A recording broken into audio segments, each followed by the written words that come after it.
An electorate of over 400 million had its say.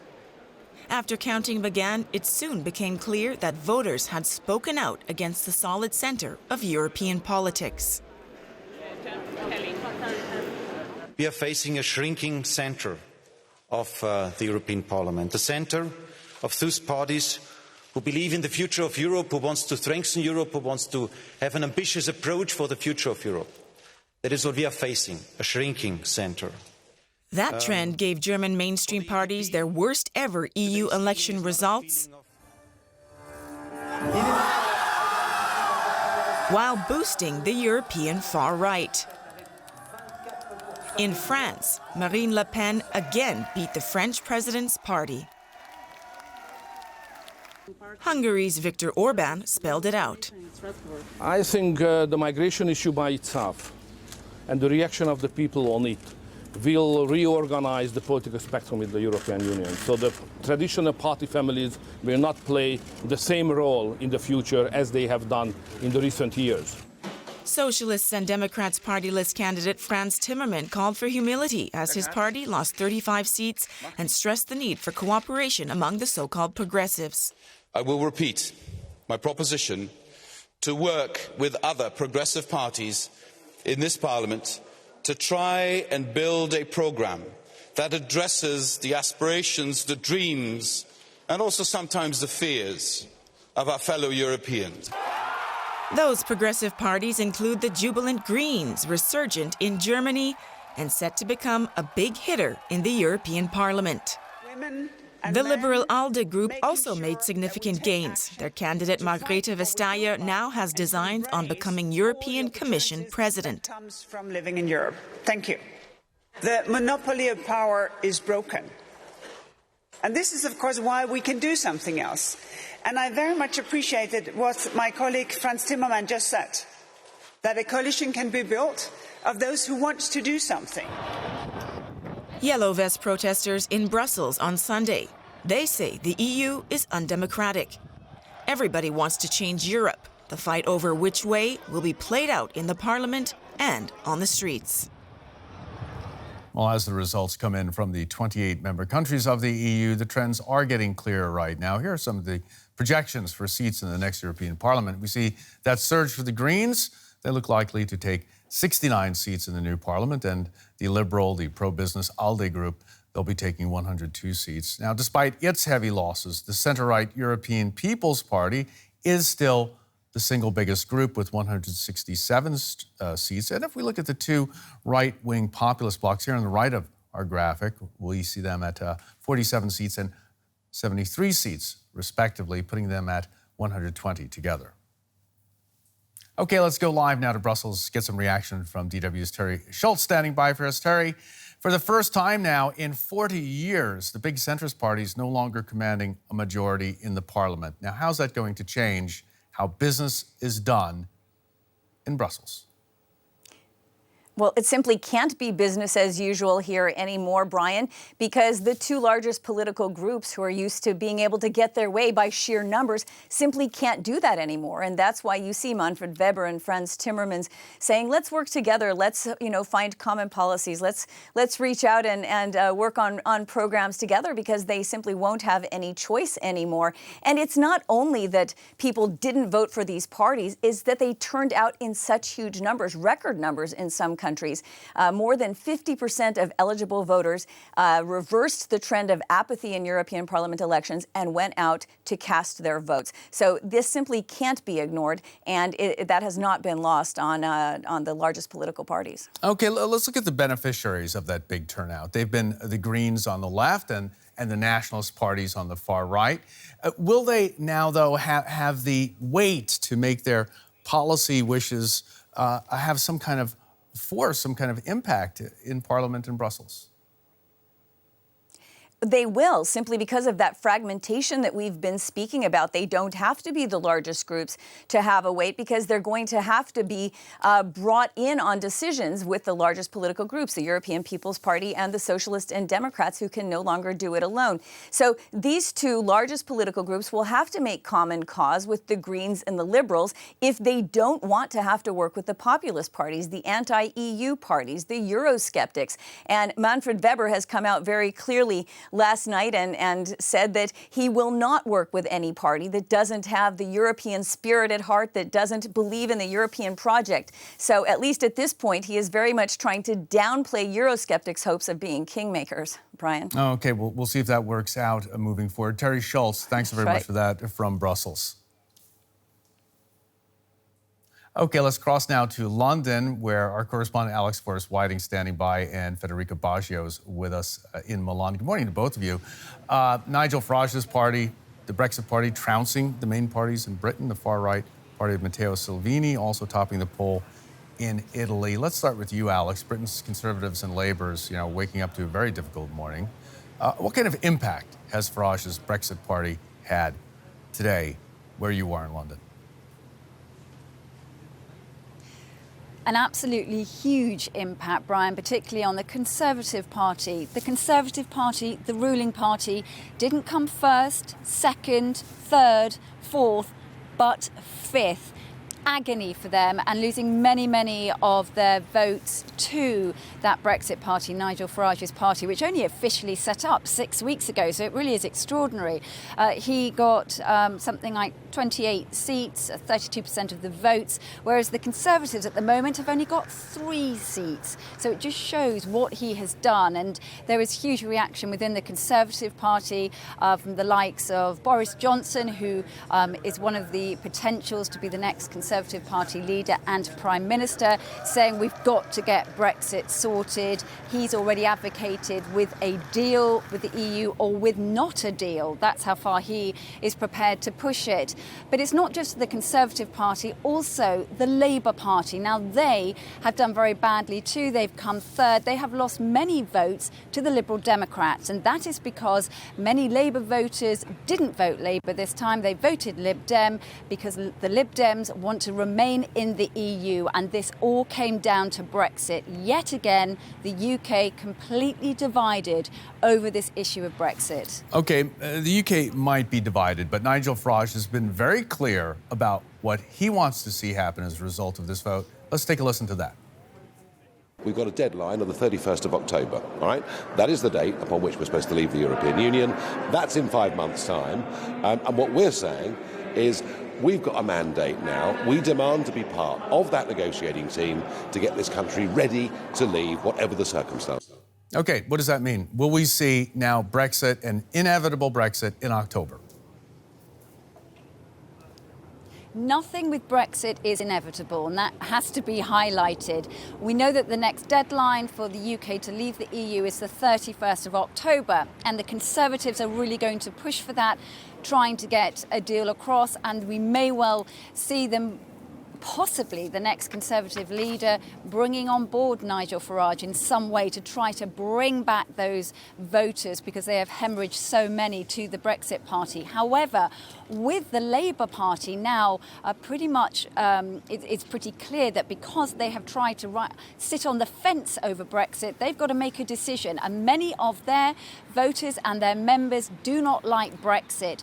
If they are going to start saying, look, there has to be a second referendum, we are campaigning for a second referendum and we are campaigning to remain, then it means that the votes and the numbers in Parliament are still going to be very difficult, and therefore we are still in a position that we don't know what will happen with Brexit. There is no clear way forward.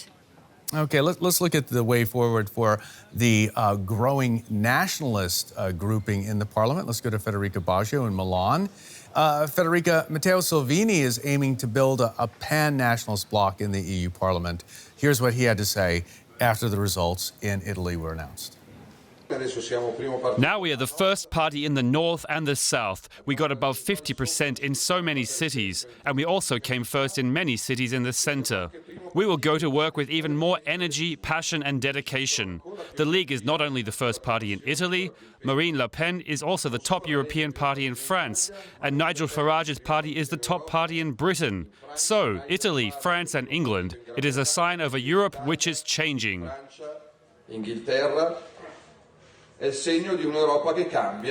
A Europe that is changing. Federica, what's the sense where you are?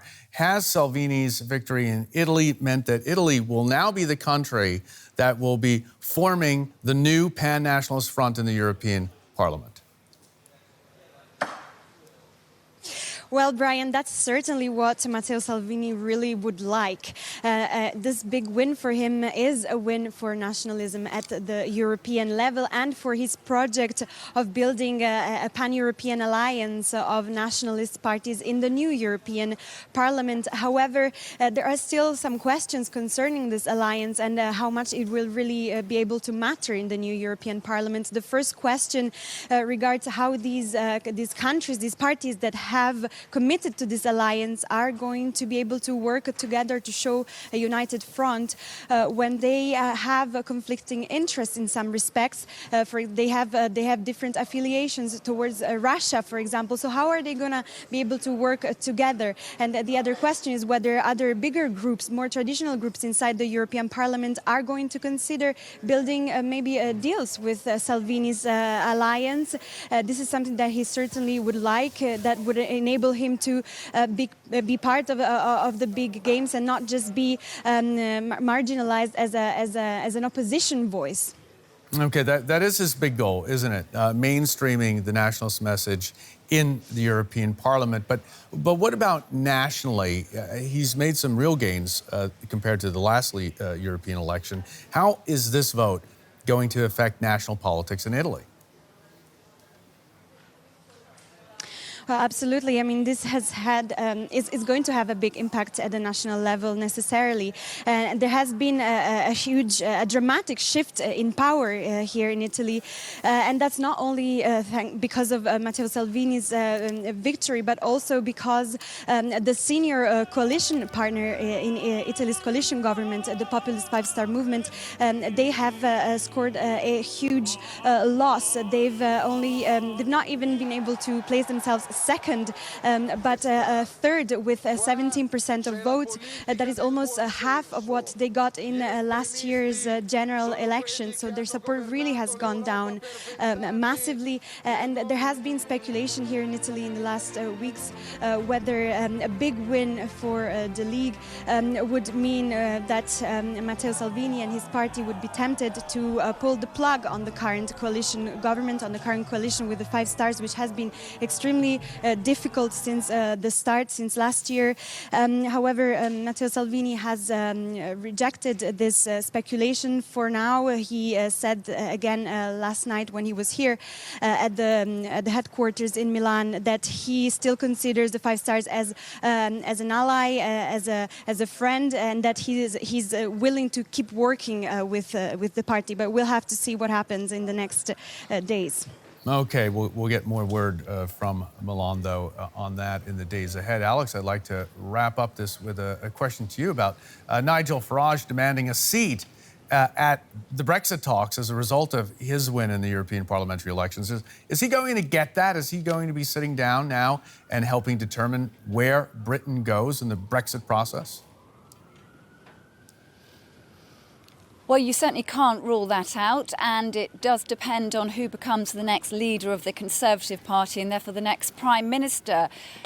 I don't think it would be impossible, for example, if it was Boris Johnson, for him to decide that he does in some way have to bring Nigel Farage in to help because of them hemorrhaging so many votes to the Brexit Party. The problem is, though, that he has to be careful not to alienate those many other people, including Conservative Party members, who don't want a hard Brexit or a no-deal Brexit. And that's where you could see other candidates, for example, Michael Gove, trying to be more careful about that. But nobody can pretend that Nigel Farage is not now a dominant force in British politics, and particularly over Brexit. Brexit has come about because of this one man. He has been pushing for this for many years. It hasn't yet happened. It should have happened on the 29th of March.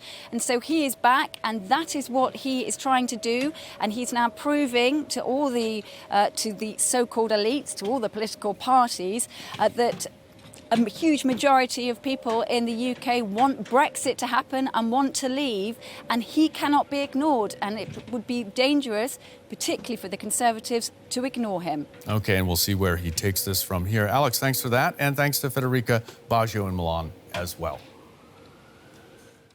Well, here in Germany, Angela Merkel's governing coalition is assessing the damage after her Conservatives and their Social Democrat partners in the coalition were dealt their worst score ever in European election history. Now, the biggest winners were the German Greens. They doubled their showing. Now, they're now Germany's second strongest party in Brussels. The far-right populist AfD also gaining ground, especially among Eastern German voters. Sometimes reactions speak louder than words. The German Greens ecstatic as they watch their votes surge. This triumph, built off the back of young voters and a climate emergency, a warning shot to the country's government. The signal today is that the German government has been voted down as a result of its hesitation on climate protection and its failure to unify Europe. We are fighting for European solidarity and strong climate protection. At the CDU party, they watched on in dread, not exactly drowning their sorrows, but these results, down 7%, make for sobering reading as the party grapples with the country's shifting demographics.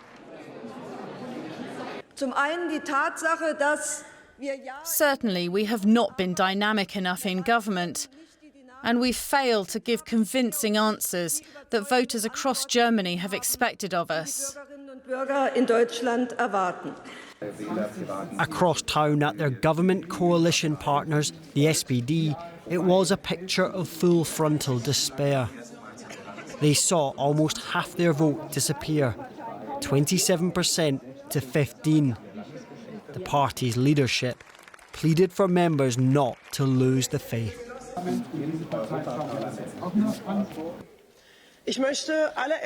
I would like to ask all our SPD members and supporters to take heart and to look confidently to the future. Even if today's results are painful, they show us that we have a lot to do. For the far-right AfD, it was more a night of schadenfreude than success. The biggest cheer for the SPD and CDU losses. They had threatened an insurgency, but in the end mustered 10%. The disappointment hard to hide. We are going to Brussels to repair the EU, to reduce the EU to its core work. That is why we have been elected, and that is what we are going to do in Brussels. These may have been European elections, but their results may well shake up domestic politics too. Well, just how much is the question. To talk about that, I'm joined by DW political correspondent Simon Young. Simon, the traditional parties here in Germany taking a real drubbing. What does it look like? How is this going to impact domestic politics? Well, I think it's unleashing renewed concerns about whether the parties are set properly to appeal to the electorate. I mean, this is an extraordinarily bad result for the two government parties, Conservatives and Social Democrats. Between them, they've lost 20% of the national support compared with the European election last time round. And that's a pretty massive loss on both sides, particularly the Social Democrats. They've done terribly badly. they, for instance, were in power in the regional state of Bremen, which has also been held yesterday, an election there for 73 years, and they've lost control of that state. That just shows you, that's reflected to the Conservatives, in the European to the CDU. Yeah. Okay. When we look at the Greens, a spectacular result, really better than even they expected. We're going to have a lot more of that. About that today from the Green Party headquarters. Now, why have they been so successful, especially in getting out the youth vote? Yeah, I think they have, of course, the environment and climate protection have been core issues of theirs for decades. That is a topic that has come back lately, particularly with these protests such as Fridays for Future that we've seen that have attracted a lot of young people. And the fact that many young people in particular are galvanised by the idea of Europe and they have turned out to vote in this election has meant good things for the Greens. They say they're going to ride this result here, and there's a pretty strong result for the Greens in many other European countries as well. They're going to use their influence in the European Parliament. They say they're going to try and bring about, for instance, a change in European agriculture policy. They want to see smaller farms and less sort of big agri-business, that kind of thing. But, of course, it's climate change that's the real core issue for them. And we're going to be hearing from the Greens very shortly because they'll be holding a press conference. We will. And there could be some, very controversial issues that they'll be confronting, like the carbon tax, for example, which might not be a winner with voters. We'll see about that. Let's talk about the far-right AFD, Alternative for Germany. They were polling as high as 14%. They came in on 11%. Their leader, Alexander Gallon, not sounding particularly thrilled about the result. Are they losing momentum? Well, against that prediction, they have lost some momentum, that's true. But I think that was quite a high prediction. I think they're a Eurosceptic party, but they haven't put forward a very clear message, and so perhaps that has cost them some votes. For instance, there are some within the AFD who support so-called Dexit, the idea that ultimately Germany should, either get the changes it wants or leave the European Union. Not a popular position. It's not a popular position, and not even within the AFD itself have all members supported it.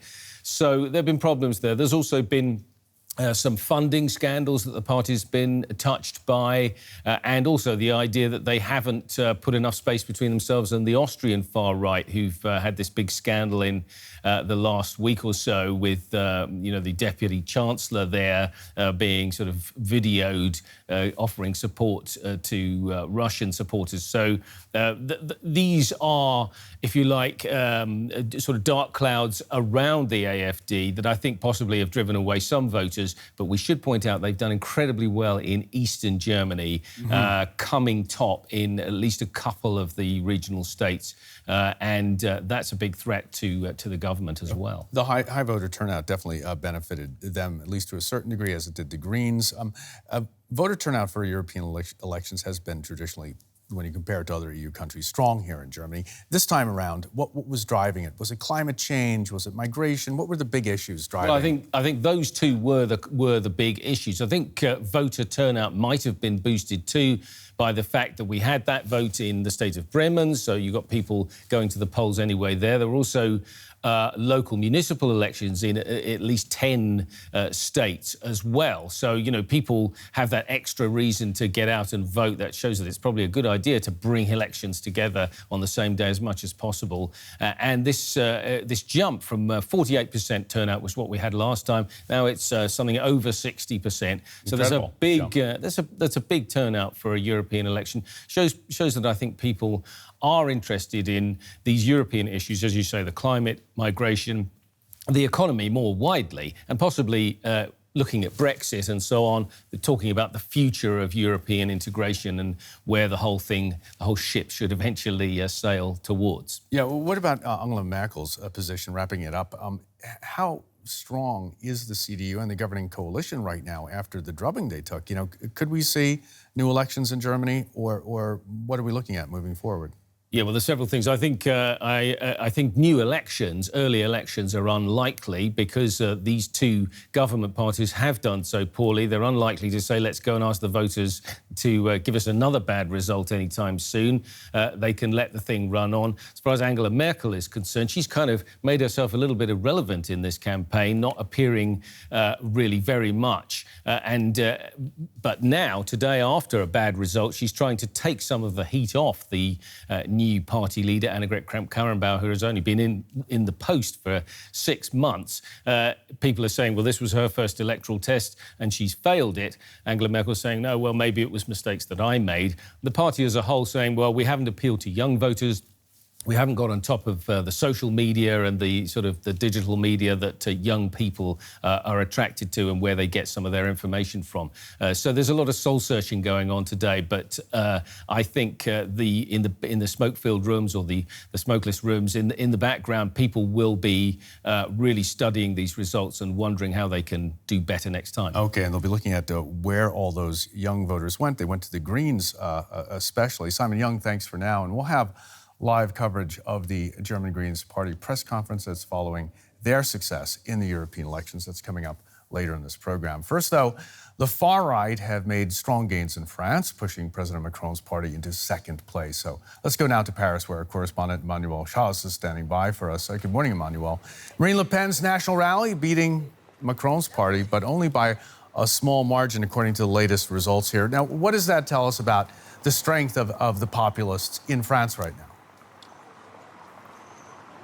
Well, it definitely tells us that the winning party yesterday was Marine Le Pen Rassemblement National, national rally. Like he said, it's only by a small margin that they beat Emmanuel Macron's La République En Marche. The national rally won by 23.3%, so that's only 1 point more than Macron's party. It shows that their strategy, their campaign strategy, paid off over the rest of the political landscape here in France. All the parties showed dissension. You can see that there's no longer a coherent left party in France. The Socialist Party no longer attracts voters. Neither the France Insoumise, the party of Jean-Luc Mélenchon, and it simply shows that the National Rally managed to maintain some coherence for the voters, which turned their backs to traditional party to choose the far right as the first political force here in France. Okay, now what does this result mean for President Macron? Can he continue governing as he has up until now in the future moving forward?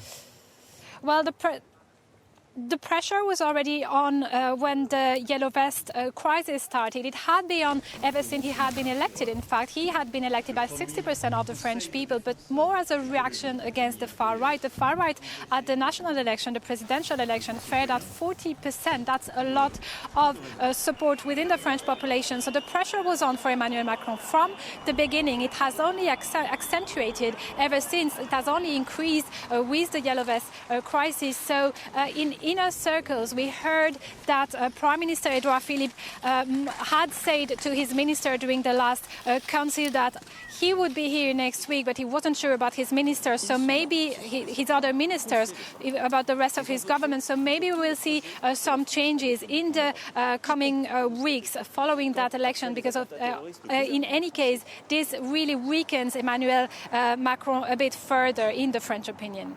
Okay, so we have a weakened president. We have a strong national rally. What is Marine Le Pen going to do now? Are the goals going to be to change how things get done in Brussels, or is the main priority going to be capitalizing on the political gains domestically in France? They will capitalize on that political gain. It gives Marine Le Pen's party more legitimacy also on a European level. And she called for a union of the European far right. Now, that's something that many analysts say they don't see likely happening because of the diverse opinions within the far right in Europe. But yesterday evening, Marine Le Pen certainly said to her spokesperson for the National Rally, Jordan Bardella, who's only 23 years old. He said this victory opens the way for the formation of a powerful group in the European Parliament. So we see that the National Rally will endeavour to implement all the changes they want to implement from within, and no longer will try to destroy the European Parliament from outside of it. Okay, and that is certainly a position that Matteo Salvini in Italy is interested in as well. So we'll see those two, no doubt, working together in that area. Emmanuel Chaz for now in Paris. Thanks so very much. Thank you.